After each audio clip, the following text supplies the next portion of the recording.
Vamos dar a glória ao Senhor.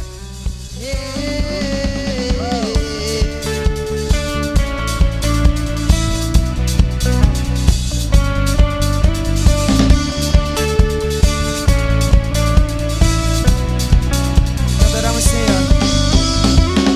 Emmanuel, Messias, eterno Rei, glorioso Deus, Consolador das nações, Senhor dos exércitos.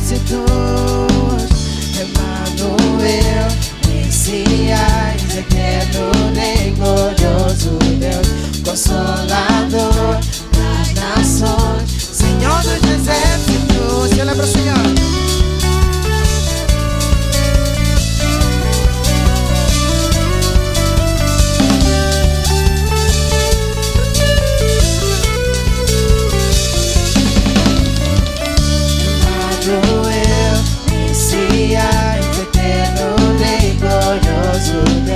Consolador das nações, Senhor dos exércitos.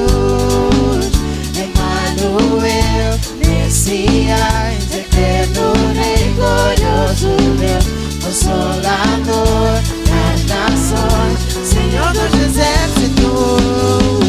Tu que estás assentado no trono de glória.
Oh Jesus, aleluia.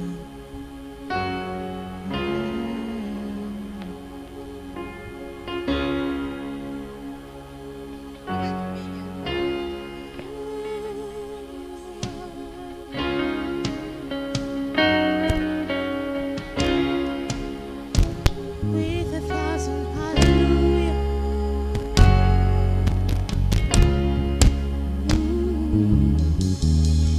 Who else will rocks cry out to worship? Whose glory taught the stars to shine? Perhaps creation longs to have the word to sing, but this joy is blind. With 1,000 hallelujahs, we magnify your name. You alone deserve the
poder, Jesus. Pra sempre eu vou cantar milhares de aleluias, milhares mais, com milhares De aleluia, teu nome exaltarei, só a ti a honra e o poder, Jesus. pra sempre eu vou Cantar milhares de aleluia, milhares mais. com Adora o Senhor. milhares de Chegue na presença dEle e adore essa manhã. exaltarei. Chegue na presença do Senhor. Posso ouvir a sua voz, igreja? Jesus, pra sempre eu vou cantar Milhares de aleluias e Milhares. mais, Mais alto, igreja, vamos cantar juntos. milhares de Aleluia, teu nome exaltarei, só a ti pertence a glória, a honra e o poder, Jesus. pra sempre eu vou cantar Milhares de aleluias e milhares mais, com milhares aleluia, teu nome exaltarei, só a ti pertence a glória, a honra e o poder, Jesus. pra sempre eu vou cantar. Milhares de aleluias, Milhares. com milhares de Aleluia, teu nome exaltarei, pertence a glória, a honra e o poder, Jesus. pra sempre eu vou cantar. Milhares de aleluias, milhares. Oh Senhor, Senhor, nós te adoramos, oh Pai. Nós te glorificamos, maravilhoso Deus. Obrigado, Jesus. Obrigado, Jesus. Adora o Senhor, chega na presença dEle essa manhã e adora o Senhor. Abra seu coração. Vamos adorar aquele que é Senhor dos Senhores, Rei dos Reis.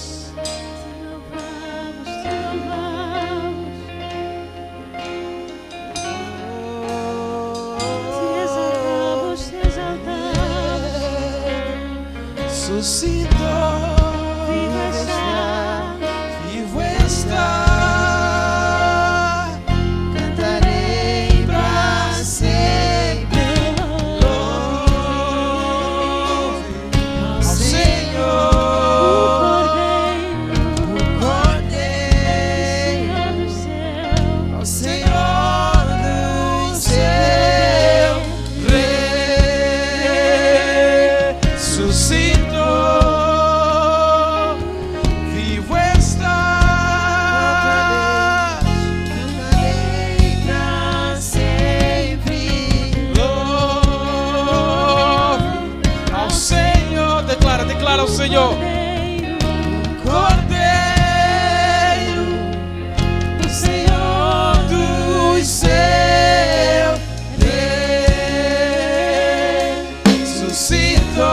ressuscitou, vivo está, cantarei pra Senhor. sempre, Ao Senhor.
Aleluia.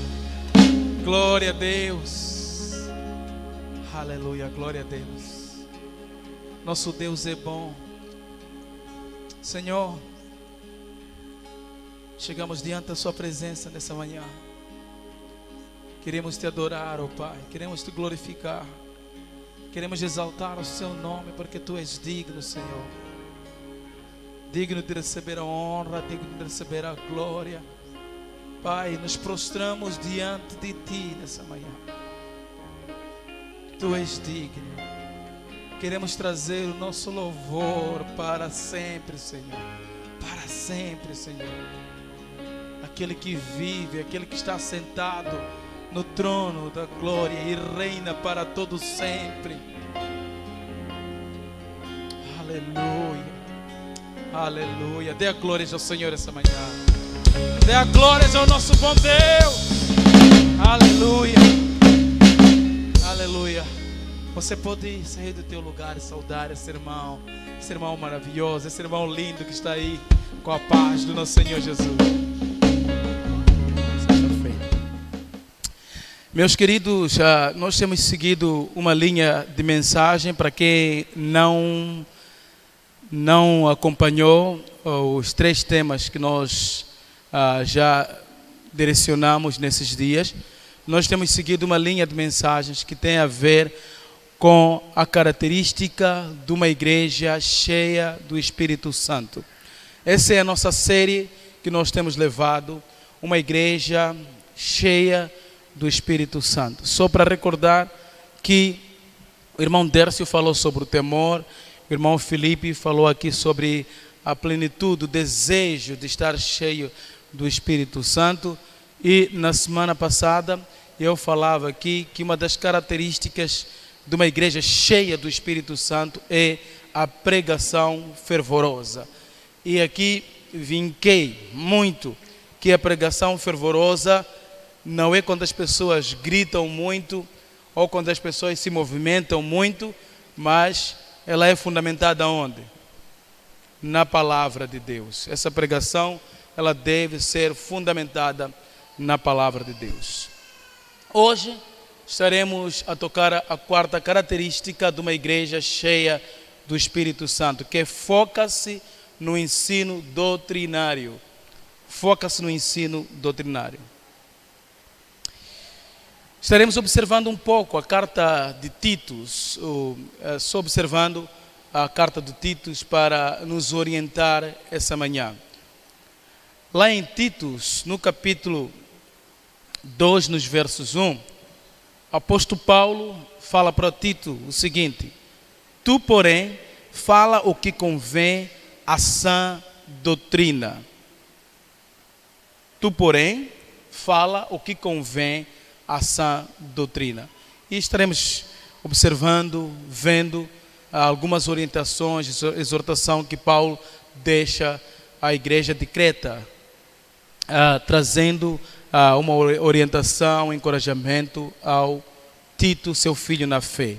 E vamos orar, pedir a presença do Espírito Santo neste lugar para que nos possa direcionar, nos possa guiar essa manhã. Querido Pai do céu, chegamos diante da sua presença. Nós queremos agradecer pela oportunidade de estarmos aqui reunidos, Senhor, como sua igreja, e ter também essa oportunidade de estudar a sua palavra, Senhor. E nos orienta, Pai, por meio da palavra de hoje. Abra os nossos corações, abra os nossos ouvidos, Pai, e que a gente saia daqui transformados, Senhor. Nós oramos tudo isso, Pai, pedindo também, Pai, que use a minha pessoa para fazer chegar essa mensagem, no nome do Senhor Jesus Cristo. Amém. E eu acredito que essa palavra de hoje é um desafio para a igreja moderna. A igreja contemporânea, a igreja dos nossos dias, é um desafio.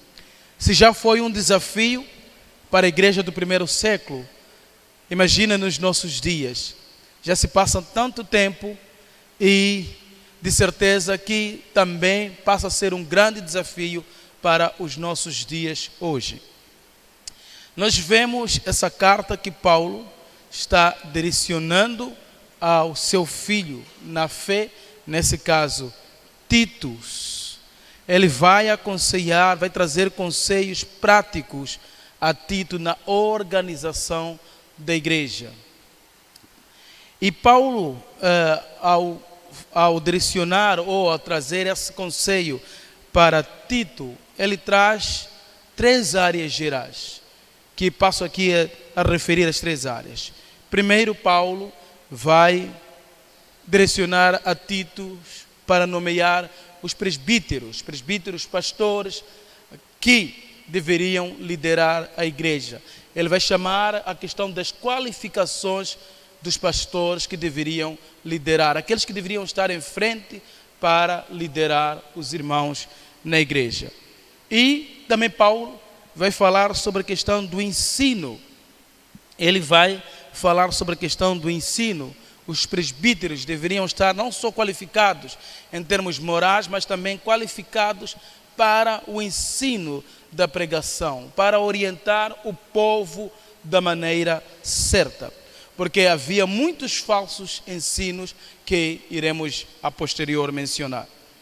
E, por último, Paulo vai falar sobre o testemunho, a conduta pessoal, a conduta de cada irmão dentro da congregação. Ele vai fazer menção dos homens, vai fazer menção das mulheres mais velhas, vai fazer menção dos jovens, a maneira como eles deveriam andar, para que a igreja não sofresse uma defamação dos seus opositores.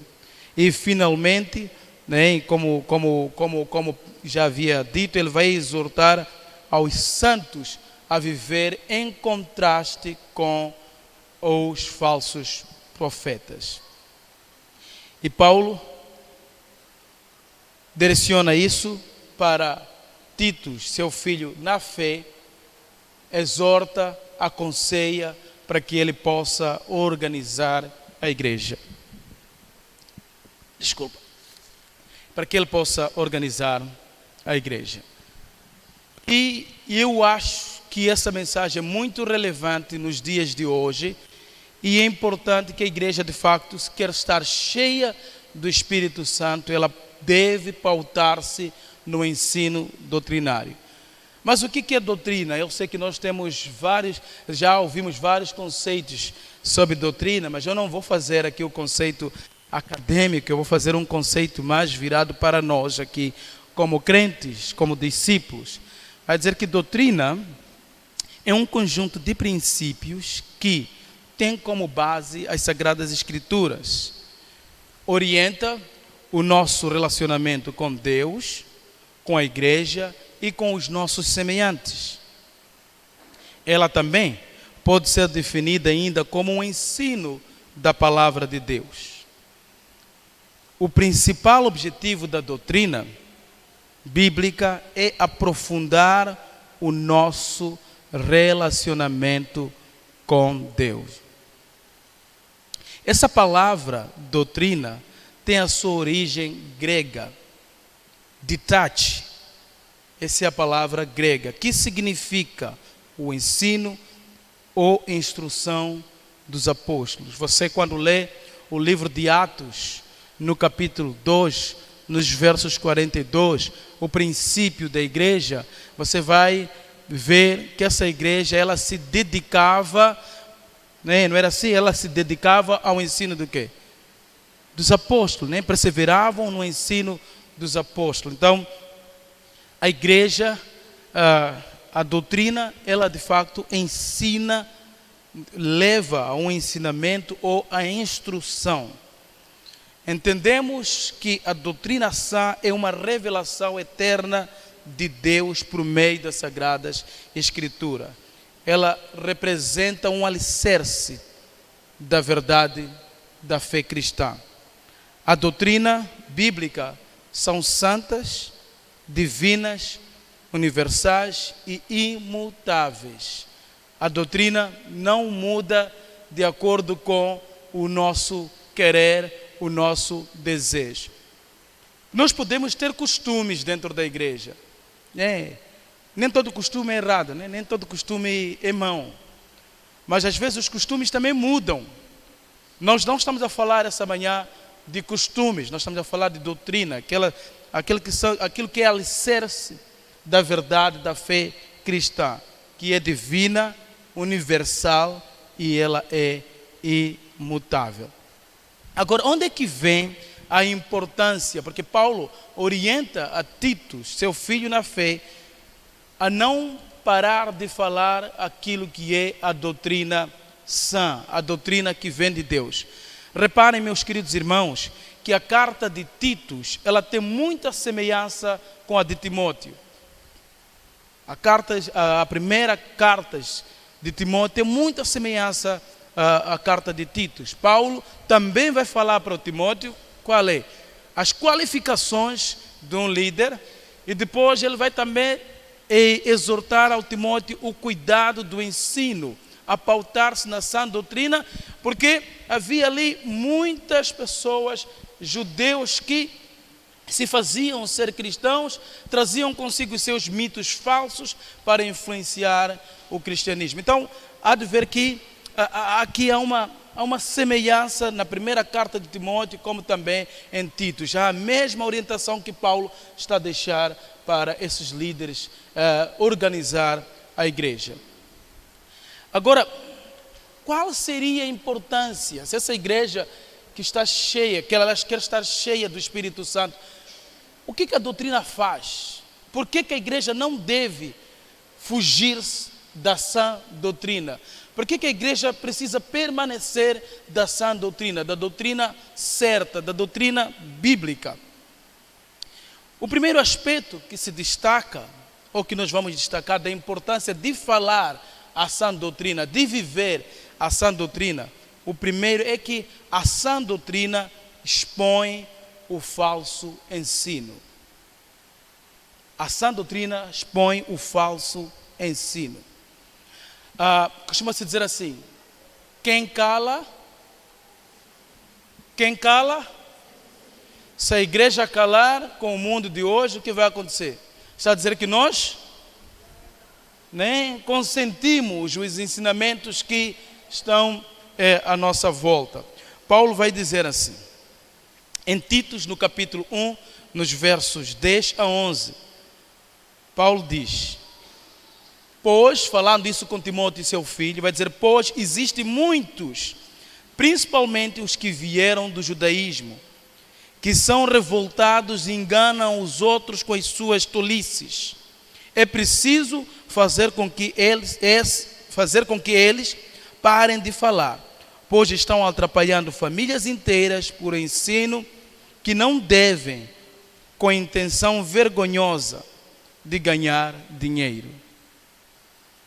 Então Paulo está a encorajar, está a fazer um incentivo, está a exortar ao seu filho na fé a instruir a igreja na sã doutrina e não fazer o quê?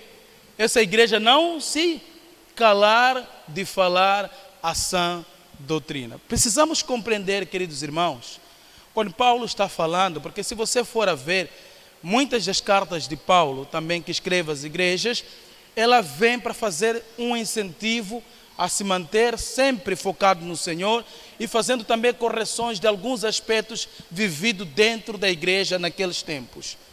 Nós podemos reparar a igreja naqueles tempos, uma igreja dedicada, uma igreja entregue ao Senhor, mas eles também tinham os seus desafios, os desafios também que nós enfrentamos nos dias de hoje, os desafios que nós vemos dos ensinos não corretos, ensinos falsos que se tem dado nesses dias. Então Paulo, ele está falando para Titos, deve-se ensinar, mas não só deve-se ensinar, deve-se fazer o quê? Falar, proclamar, dizer aquilo que é correto, porque se calarem, vocês estão a dizer que consentem com esses falsos ensinos que estão vindo dentro do seio da igreja. É interessante porque essas pessoas não estavam fora,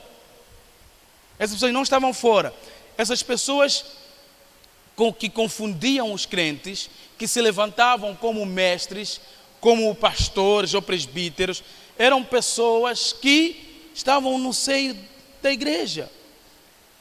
Diz aqui que eram judeus que se fingiam, ou vamos usar a palavra mesmo fingir, uma falsa conversão, que eles se tornaram cristãos, estavam lá dentro da igreja como cristãos, mas eles traziam consigo mitos, eles davam-se uma liberdade excessiva nos seus ensinos. Uma das liberdades excessivas eram os prazeres carnais. Diz que aqui havia até destruição de famílias, prazeres carnais.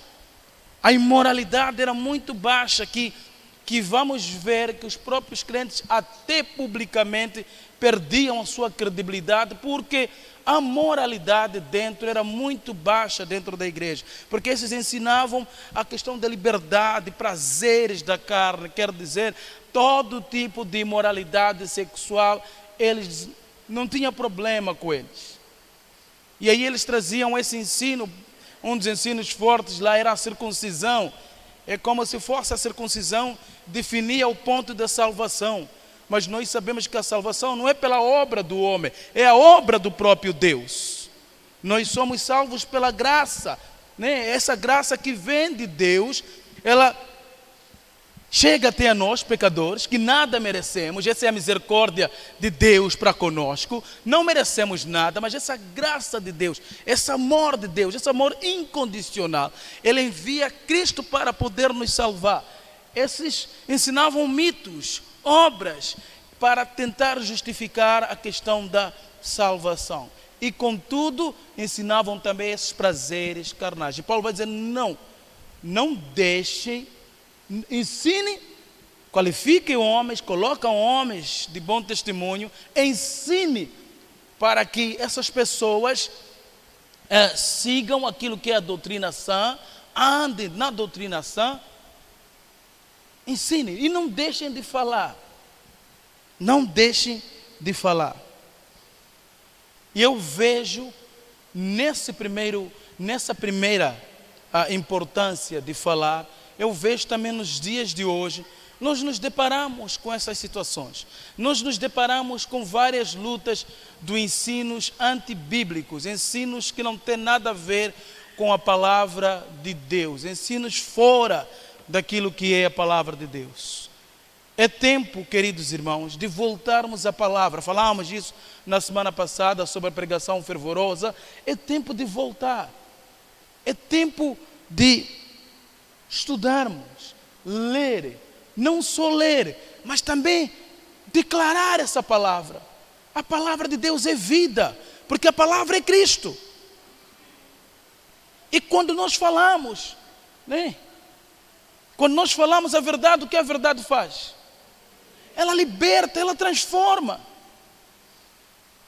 O que acontece é que a igreja consente muito com os ensinos hoje, só porque nós usamos aquela palavra que não julgue para não ser julgado. Eu costumo escutar muitos crentes a usar isso. Nós só não julgamos ao mundo, porque o mundo não conhece a palavra de Deus. Mas aqueles que estão dentro da igreja, aqueles que estão aqui, compreendem a palavra de Deus, nós julgamos à medida do conhecimento que essa pessoa tem. Porque essa pessoa é responsável. E aí nós vemos nos dias de hoje pessoas a fazerem todo tipo de coisas e nós dizemos, não podemos falar porque nós não somos os mais perfeitos, nós não podemos julgar. É assim que eu costumo ver. Nas redes sociais é muito normal você encontrar pessoas dizendo assim, não julgue. Por que está a julgar? Quem é você para poder julgar? Não, eu não estou julgando. Se eu estou a referir o que a palavra diz, estou a julgar à medida do conhecimento, mas eu prefiro fazer a citação, declarar a palavra, porque onde não existe, hoje eu tenho ventoinha, a ventoinha está a me ajudar muito, os meus papéis, né? Meus papéis voar. Né? Então é importante que a igreja não pare de falar a doutrina sã. Não pare de falar. Queridos irmãos, porque eu falava isso na semana passada. Existe uma ideia, hoje existe uma consciência que está sendo criada no mundo evangélico, assim, de uma forma geral, de que estar cheio do Espírito Santo, eu falava na semana passada isso, estar cheio do Espírito Santo, você precisa saltar de cima para baixo, fazer, aquele está cheio do Espírito Santo. Não é isso. Estar cheio do Espírito Santo é ter temor a Deus. Estar cheio do Espírito Santo é se encher do próprio Espírito. Estar cheio do Espírito Santo é não fugir da palavra. Estar cheio do Espírito Santo é proclamar, declarar aquilo que é a doutrina sã. Da minha boca eu sempre irei falar o que é certo.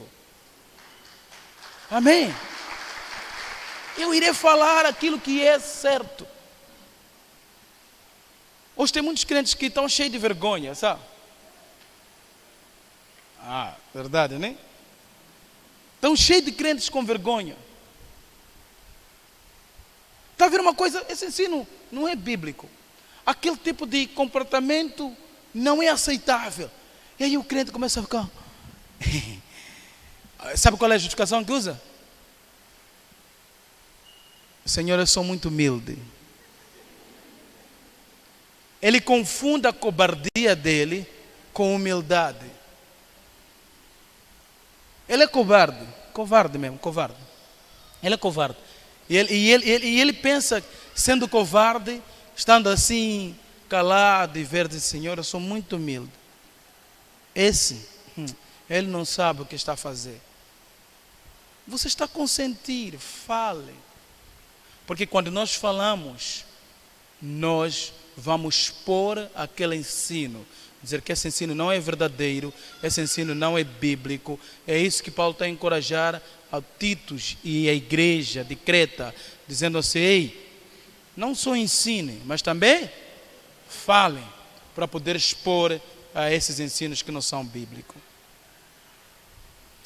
A segunda razão da importância de podermos falar a sã doutrina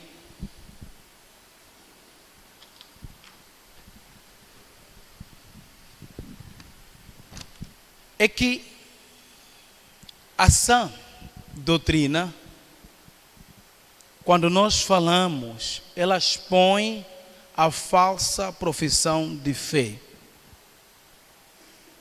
Ela expõe a falsa, segunda razão, expõe, quando nós falamos de sã doutrina, ela expõe a falsa profissão de fé. Veja só, quando Paulo está a explicar aqui, como também quando ele vai lá falar em Timóteo, nós temos esses judeus que se disseram, converteram ao cristianismo. Eu pergunto, quantas pessoas estão na igreja hoje? Participam dos cultos, participam das células, oram conosco, né? Que estão no meio de nós, que nunca entregaram a sua vida para Jesus. Senão Jesus não ia dizer lá em Mateus 7, nem todos que dizem Senhor, Senhor, entrarão no reino dos céus. Mas o quê? Mas aqueles que fazem a vontade do meu Pai que está nos céus. Nós vamos entender muito bem que à medida que nós vamos falar, nós vamos descobrir que no seio de nós existem pessoas que não estão seguindo a Jesus.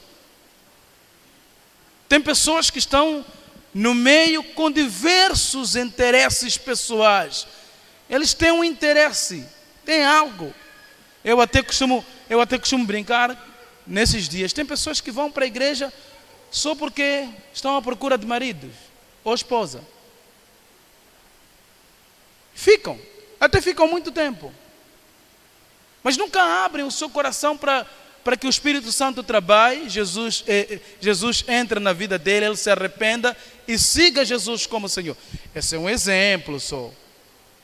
Porque hoje é muito comum que as pessoas estão indo para a igreja para receber as bênçãos materiais, né?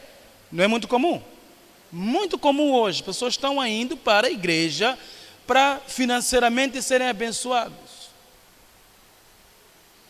financeiramente serem abençoados. Então tem muita gente correndo para a igreja hoje com essas razões falsas, essas razões que não deveriam estar. E tenho certeza que também naqueles tempos existiam pessoas que iam para lá com razões que não eram de Deus, não tinham nada a ver com Deus. Hoje dá-nos muita tristeza mesmo, porque de facto muita gente está indo para a igreja porque tem um desejo de poder concretizar em seu coração. Qual é? Quer ficar rico. E a única forma de ficar rico é ouvir mensagens enganadoras, mensagens que não têm nada a ver com Deus. Venha aqui, você vai ficar rico. Venha aqui, porque a mão de Deus está aqui. Venha aqui, porque aqui é o local onde os milagres acontecem. Eu acredito que Jesus cura. E milagres não estão localizados. Os milagres acontecem como parte da manifestação do próprio Deus.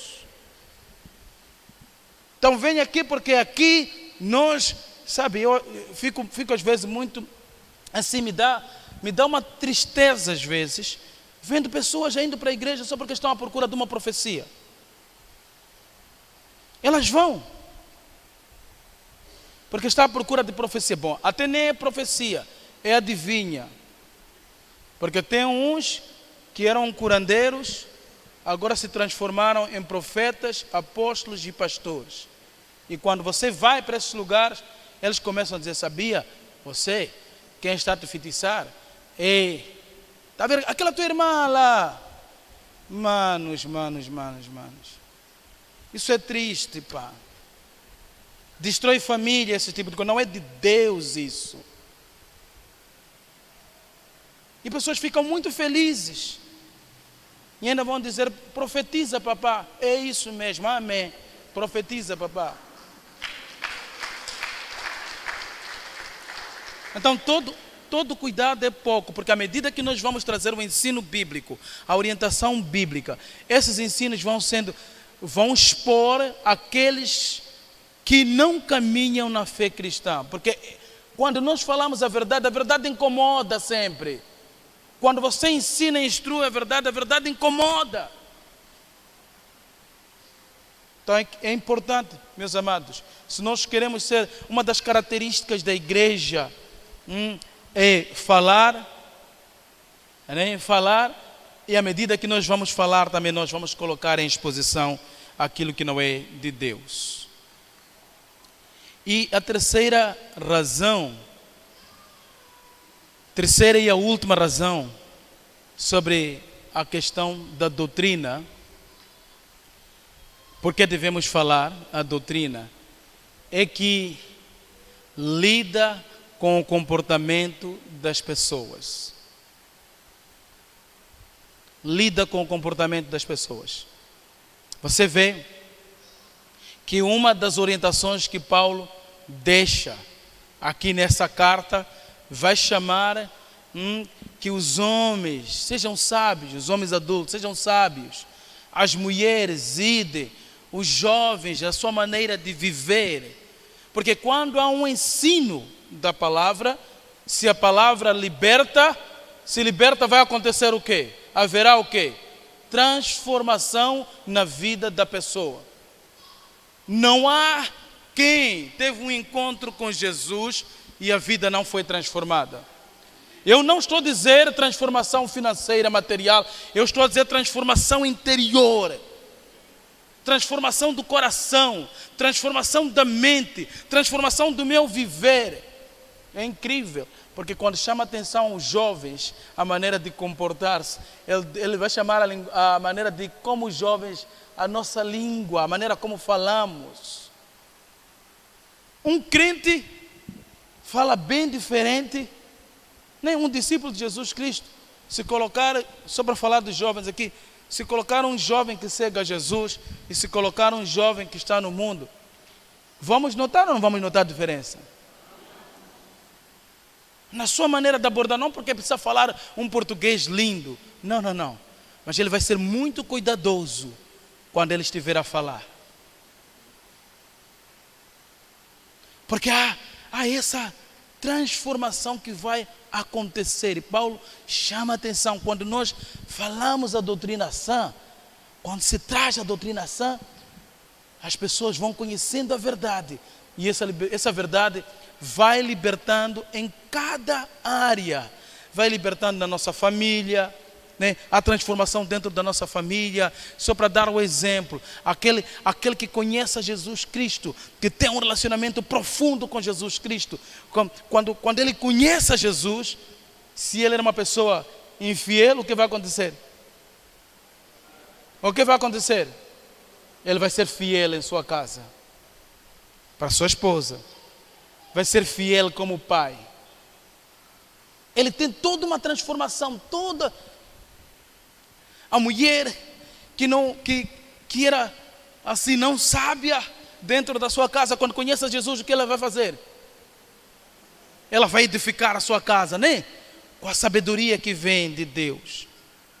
Os jovens vão fazer o quê? Vão manter uma vida santa, uma vida pura, uma vida longe de todo tipo de imoralidade sexual. Porque o que está acontecendo? Jesus entrou, a palavra entrou, e quando a palavra entra nas nossas vidas, ela transforma, muda o nosso coração, muda o nosso pensar. Nós começamos a seguir aquilo que é certo, aquilo que é correto. Hoje, como eu falava, as pessoas não estão preocupadas pela palavra de Deus. As pessoas estão preocupadas pelas suas conquistas dentro da igreja. Elas querem conquistar, elas querem ter vitória. E essa vitória que essas pessoas procuram, não tem. Por isso que é muito fácil você ver dentro da igreja as pessoas que estão. Por isso que quero encorajar a você que seja novo. Você está aqui, que é novo, está vindo aqui.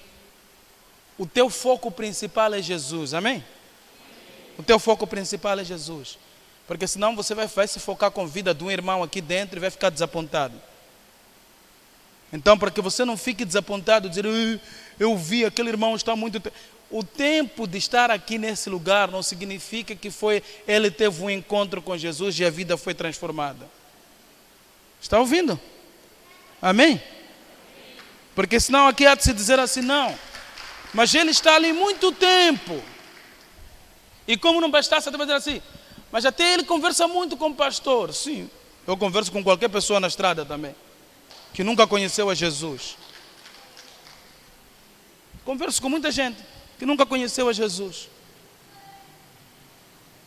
Por isso o nosso foco, quando a gente está aqui, quando a gente está nas nossas células, na nossa vida cotidiana, o nosso foco é Cristo, que é a palavra. Porque Ele transforma as nossas vidas. Deixa de viver aquilo que você deveria viver, justificando com a vida dos irmãos. Ele vai pagar a conta dele, mas Deus não vai dizer assim, não, mas você vai parar diante de Deus e dizer assim, Senhor, sabe por que eu andava a pecar? Sim, não, é porque o pastor Osvaldo fazia umas coisas aí, então eu também estava copiando a ele. Tá bom, eu vou pagar a minha, mas Deus não vai te isentar da sua culpa, porque todos nós temos uma responsabilidade diante do Senhor. Amém? Então, nós precisamos ensinar aquilo que é a doutrina sã. Precisamos ensinar aquilo que é a doutrina sã. Eu não sei se vou conseguir assim terminar, mas eu gostaria só deixar um pouco. Do resto nós podemos tocar adiante. Só para dizer que nós, como congregação, nós temos esses conjuntos de valores e de princípios bíblicos. E um deles, como congregação, comunidade de vida cristã, nós acreditamos. A Bíblia é a palavra de Deus, é um único padrão. A Bíblia é a palavra de Deus, a Bíblia é a palavra inspirada por Deus, é um único padrão que do ensino Se haver profecia, deve ser confirmada a partir da Bíblia. Não há nada que se faz com profecia e a gente não confirma a partir da Bíblia. Também nós acreditamos no único Deus verdadeiro, o Criador, eternamente existente em 3 pessoas: Pai, Filho e Espírito Santo.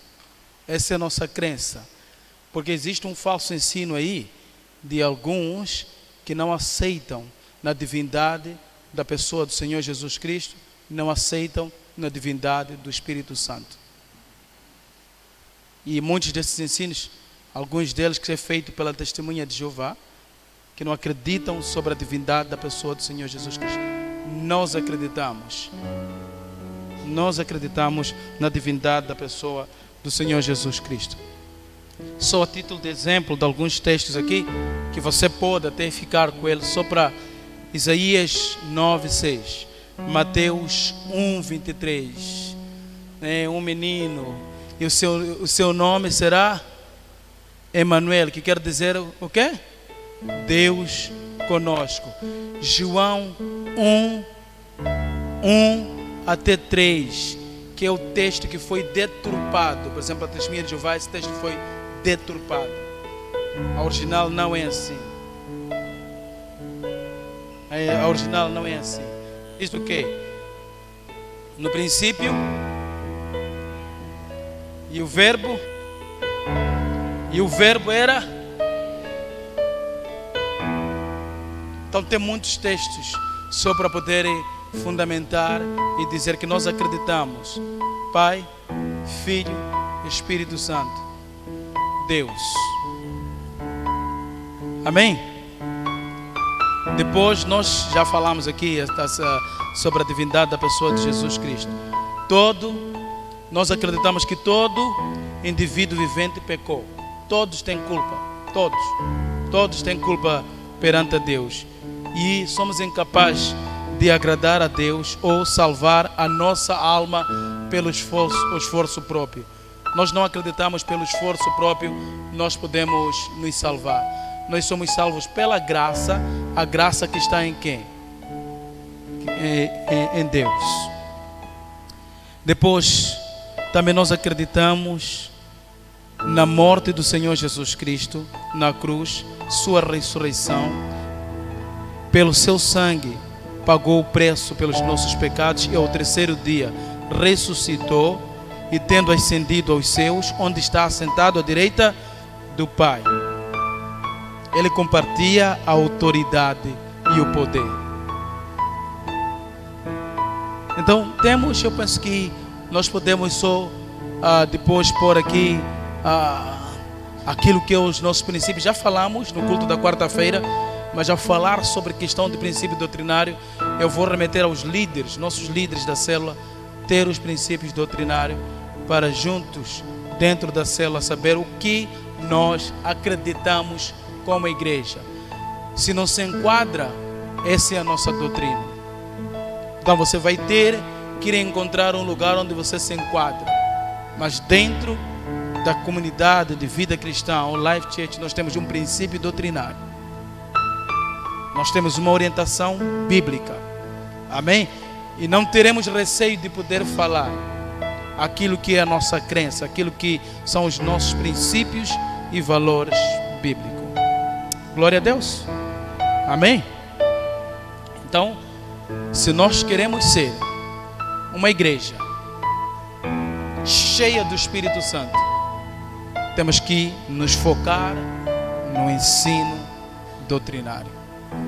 Nunca nos afastar daquilo que é o ensino doutrinário são, aquilo que é verdadeiro, aquilo que é bíblico. Amém? Glória a Deus. Você pode levantar do seu lugar e vamos orar e agradecer ao nosso bom Deus.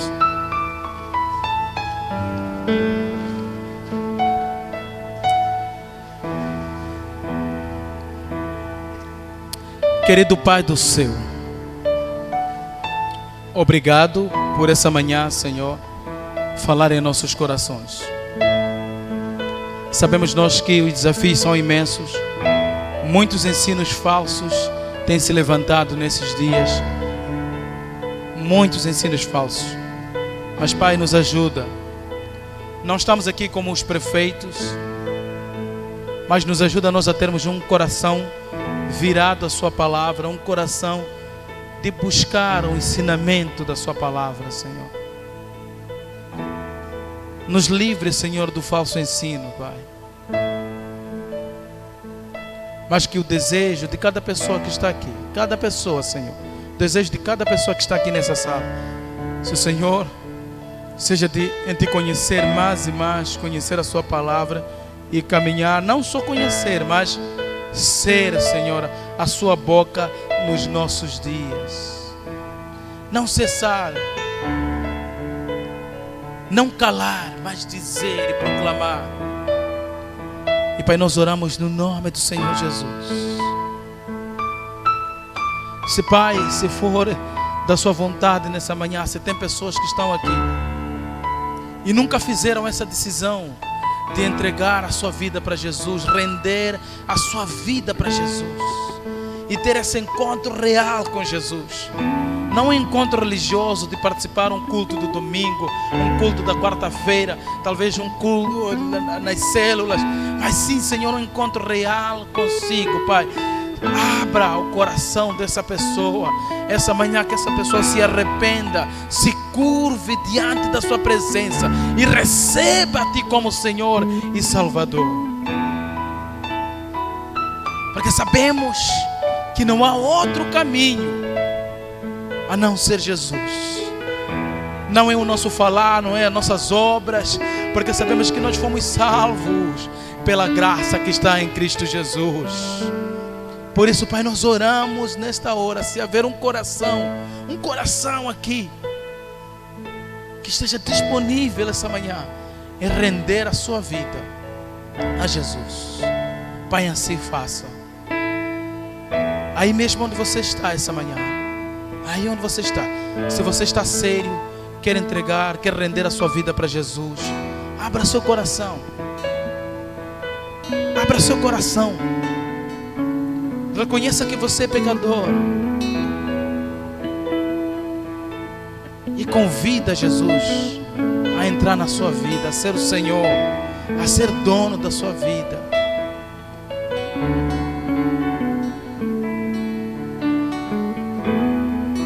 Senhor Jesus, essa manhã eu chego diante da Sua presença. Eu sei que nada mereço, Senhor. Sou pecador, Senhor. Mas hoje, Senhor, eu sei que Tu me amaste e vieste, morreste naquela cruz para que eu pudesse voltar a Ti. Me perdoe, Senhor, por tudo quanto eu fiz ou tenho feito. Me perdoe, Senhor. E eu rendo a minha vida para Ti hoje. Eu entrego a minha vida a Ti, Senhor. Entre na minha vida, Senhor. Tome a minha vida, Senhor. Te recebo como Senhor e Salvador da minha vida. Daqui em diante, Senhor, governe a minha vida. No nome do Senhor Jesus.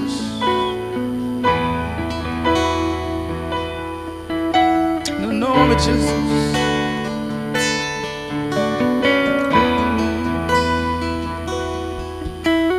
Aleluia.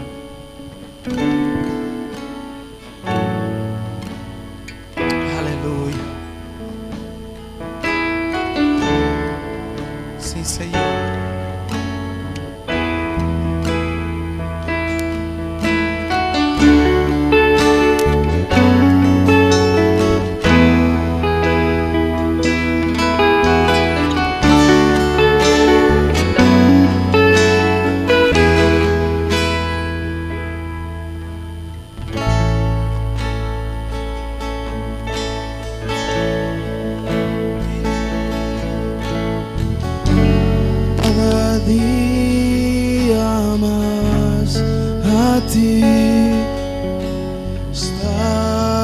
tua presença e adorar.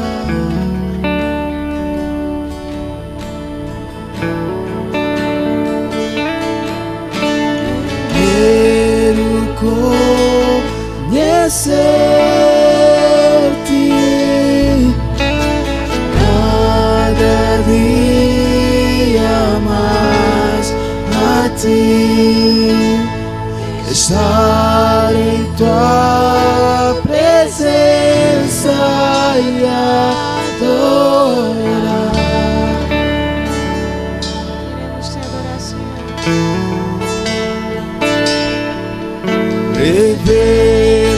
Revela-nos tua glória. Desejamos ir muito mais em ti. Queremos tua presença, Jesus.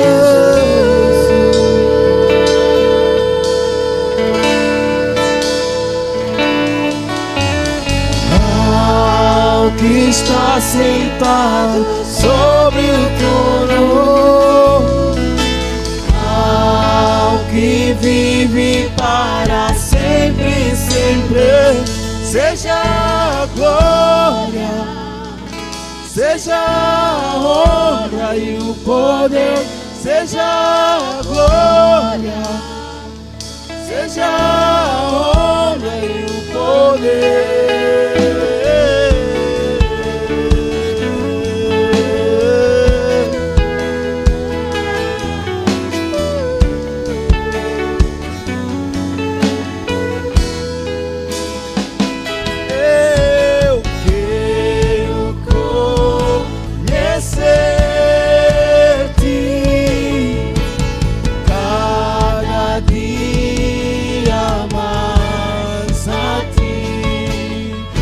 Estar em tua presença e adorar.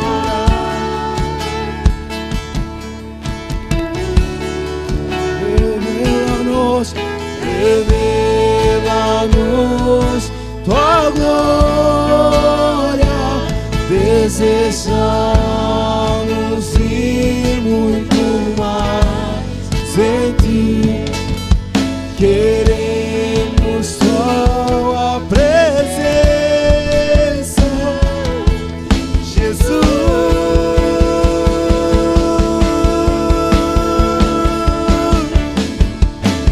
E ao que está sentado sobre o trono, ao que vive para sempre, sempre, seja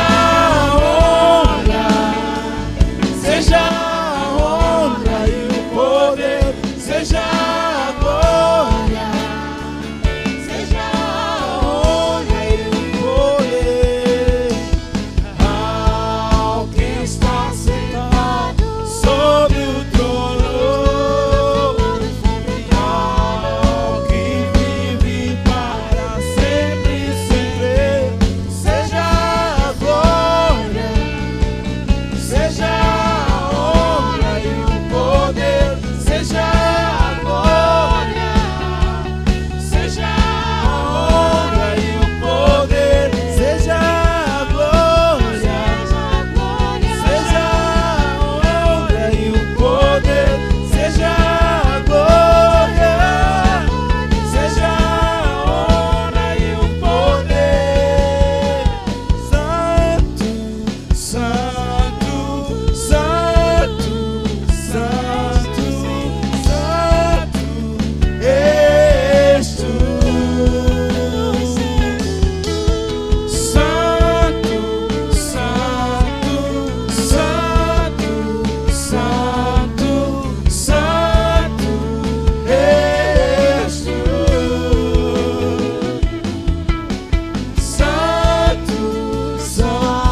sentado, posso ouvir a sua voz declarando.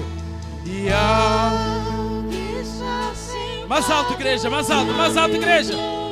Sobre o trono, Ao que vive para sempre, sempre.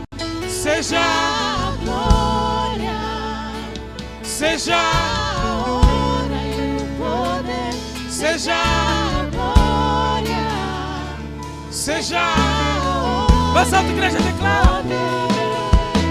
e ao que está sentado sobre o trono, e ao que vive para sempre, Seja seja honra e o poder, seja a oh glória, Senhor, seja te adoramos, Jesus, te adoramos. Ao que está e ao que está sentado sobre o trono, e ao que vive para sempre, seja a glória, seja a honra e o poder, seja a glória, seja a honra e o poder. dê a glória a Ele.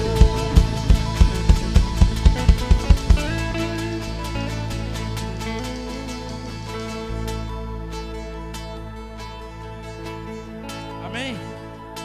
Amém. Podemos louvar ao Senhor essa manhã mais uma vez. Bem rápido, louvar ao Senhor, engrandecer ao Senhor. Que-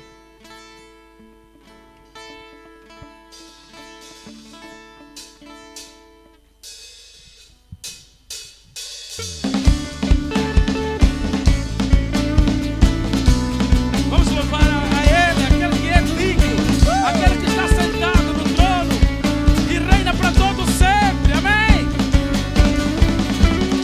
Emmanuel, Messias, eterno Rei, glorioso Deus, Consolador das nações, Senhor dos exércitos.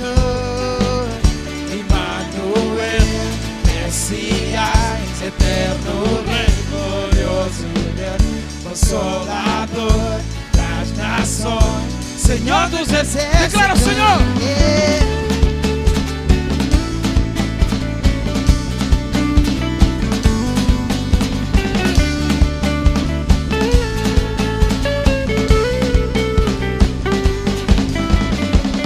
Emmanuel, Messias, eterno Rei, glorioso Deus, Consolador das nações, Senhor dos exércitos. Emmanuel, Messias, eterno Rei, glorioso Deus, Consolador das nações, Senhor dos exércitos. Tu que estás assentado no trono de glória, glórias, aleluia, aleluia. Tu que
viva me leva mais alto, mais alto.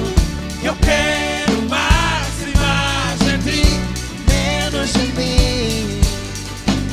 fonte da água viva me leva mais alto, Mais alto, mais alto. eu quero mais e mais, Mais de ti, menos de mim. Fonte, fonte, fonte da água viva me leva mais alto, muito mais alto. eu quero mais e mais, De ti, menos de mim, te adoramos Emmanuel, te adoramos Jesus, te adoramos Emmanuel, te adoramos, Jesus. te adoramos Emmanuel, te adoramos Emmanuel, Te adoramos, Jesus. te adoramos Emmanuel, te adoramos Emmanuel. Te adoramos, Jesus. Amém, glória a Deus, aleluia, aleluia. Que Deus abençoe, tenha uma ótima semana e vai na paz do Senhor, amém? Graças a Deus.